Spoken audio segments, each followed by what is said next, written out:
All right, so welcome back, you guys. So we talked about last week, if we just have x squared and our number, no x term, how we can solve that. We can solve that directly using square roots, right? But what happens if we have all three terms? So this is going to go back to week 31 when we talked about factoring. So factoring is one of the options of how we can deal with this. So in week 31 and last cycle, I had you factor things like this. I'm not going to spend a lot of time on factoring because we already spent a ton of time. If you have any questions, go back to week 31 and watch those videos again or join my office hours. Okay, so here's the deal. I gave you something like this to factor back then, but it was just kind of an expression. What we're going to do now is turn it into an equation. I'm going to say, okay, well, y equals that. So when I solve for x, what I'm looking for is what are the two places that my x crosses the x, or my parabola, crosses the x-axis.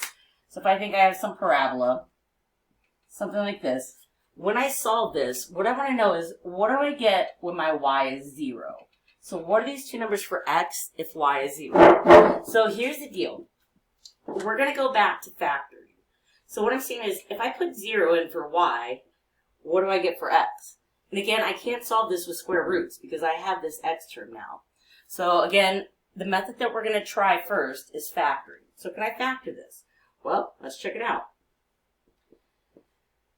So just like normal, bringing up x and x squared to x and x, I want two numbers that multiply to positive 15 and then add up to 8. Well, that's 3 and 5. And I want a positive 8, so they're both going to be positive. All right, cool. So what I'm going to do now is say, all right, well, now I really want to solve for x. And this is super easy. We already learned how to do this. So once you're here, you're like 99% done. So here's what you're going to do. You're going to take each of these two factors. So this is one factor. This is your other. What I'm going to do is set it equal to the 0. It doesn't matter if you put the 0 on this side or this side. I'm going to put it over here because that's kind of what we're used to seeing, right? And then I'm going to do the same thing with the other factor.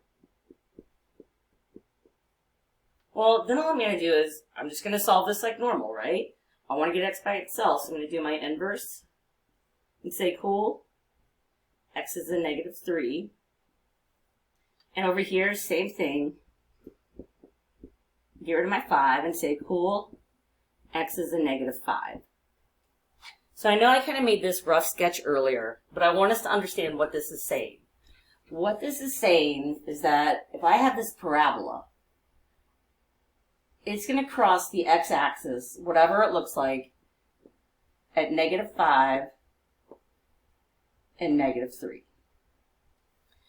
Okay, so that's the first thing I kind of want to show you about factoring. Now I want to really do some stuff that's going to help us with mastery.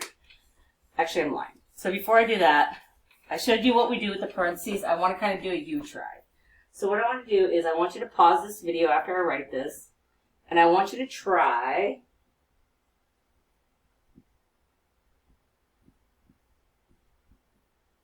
to tell me what are the values of x going to be. So I've already factored, this is what I've got, right? I want you to take a minute, pause the video, and tell me, well, what is the value of x going to be for each of these?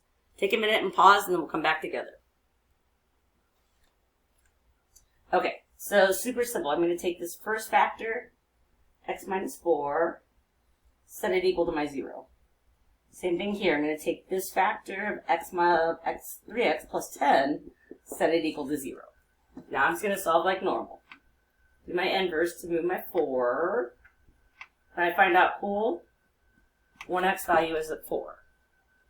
Over here, though, a little bit more work, but we know how to do this. I want to get x by itself. So first thing I'm going to do is subtract this 10 away. And I'm going to get 3x goes to 0. And this is negative 10. I'm going to keep going. I'm going to divide by 3.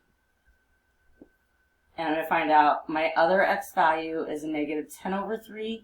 You may want to reduce it, or you always want to reduce it if you can, but this won't reduce evenly, so you can turn it into a decimal if you need to graph it or whatever, but these are the two values that our parabola is going to cross the x-axis. Okay, so now what I'm going to do is kind of work backwards. I'm going to give you this. I'm going to ask you to get back to here. Okay. So here's the deal. I'm going to tell you that you have some quadratic equation, and the solutions are x equals -4 and x equals 3. What I want you to do is get back to the factored form where we have those parentheses. Remember, all that means is I need to move these back over on the same side as the x. So it's super easy. Just going to move this 4 back over here with the x.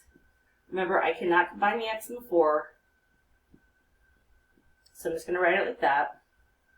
And then over here, I'm going to move my 3 over. Again, I cannot combine. So I'm going to get x minus 3 equals that 0.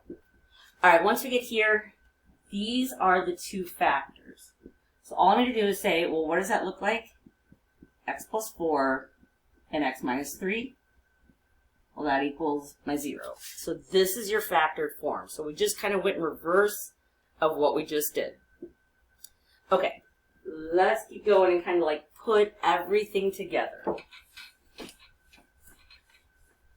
So I'm going to ask you, okay, so I'm going to ask you, if I give you this quadratic equation, n squared plus 3n minus 18 equals 0, I want you to tell me what are the value or the solutions for n. So I'm going to say I've got this n term and a square term and a number. Okay, let me try to factor it. First thing you always want to do is make sure this is equal to 0. It is, so we're in great shape. So you just write equals 0. Okay, break up n and n, n and n. All right, so we want to see what two numbers are going to multiply to 18 and subtract to 3. So our two answers are going to be 6 and 3. We need our 3 to be positive, so this gets the positive, this gets the negative. Okay, so once you've factored, you're in good shape. Again, we went over factoring how to do this a lot in week 31, so if you're not sure, go back and watch that again. But once we get factored, we are in great shape. Just take this factor of n plus 6, set it equal to your 0. Take this factor of n minus 3, set it equal to your 0. And then from there, you're just going to solve. So one of my solutions is n equals a -6. And then the other one, I'm going to do my inverse and move that 3, is that n is 3. Okay, and again, remember what this is saying. If I have a graph, one of my solutions is going to be at 1, 2, 3, 4, 5, 6, -6. The other one's going to be at 1, 2, 3. So it's going to look something like that, right? So what I care about is where am I crossing that x-axis. Okay, just a couple more and then I am done. All right, so here is my next one for you. So I have 6p squared minus 8p equals a -7. Oh, sorry, a -2. My bad. Okay. So here's the deal. I am not equal to 0. I need to get equal to 0. So what I'm going to do is take this -2, do my inverse to put it over here. So do my inverse of 2. And I'm going to say, all right, cool, I've got 6p squared minus 8p plus 2. And now I'm equal to 0. Okay, so now I'm looking at this and I'm like, okay, this is not just a 1 here. Let me see if there's any common factor I can pull out of all three. And I'm like, oh yeah, 2. So what I can do is essentially I'm dividing all my parts. Technically I'm factoring out a 2. And we can talk a little bit more about that at a different time. But essentially what I'm going to do is any common term I see, I'm going to divide all my terms by that number. So this is going to be 3p squared. This is going to be 4p. This is going to be 1. And that's still going to equal 0. Please note, you can flip-flop these. So your first step could have been, oh, I see everything's divisible by 2. Let me divide everything by 2 first. And then you can move that over. Or if you want to move this over first and then divide by 2, you can. These two steps, you can do in either order. That doesn't matter. But what matters in the end is that you have this equal to 0. And honestly, you really didn't even have to divide by 2. It's going to make your life easier if you do, but really you didn't have to. Okay, what I'm going to do now is factor. So the only way to pick up 3 is 3 and 1. So 3p and 1p. The only break up 1 is 1 and 1. Okay. So the only thing you have to think about are signs. I need to make a positive 1, so they both have to be positive or negative. This is a negative 4. That means I must have negatives in here. Okay, I factored. Now I'm ready to finish up. So I'm going to take this 3p minus 1, set it equal to my 0. Same thing here. P minus 1, set it equal to my 0. Solve like normal. Add your 1.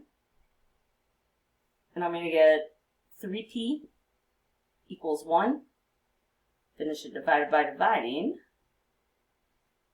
So this is going to be one of my, sorry, I've got a lot of markers here. So one of my answers is going to be p equals this 1/3. And then the other one, just move your 1 over. So I'm going to equal, p is going to equal 1. These are your 2 solutions. So p is 1/3 and p is 1. So those are your 2 solutions. Okay, I have one more left for you and then I'm done with this one. After I write this up, I would like you to take a minute, pause the video, and try to factor it and find your solutions.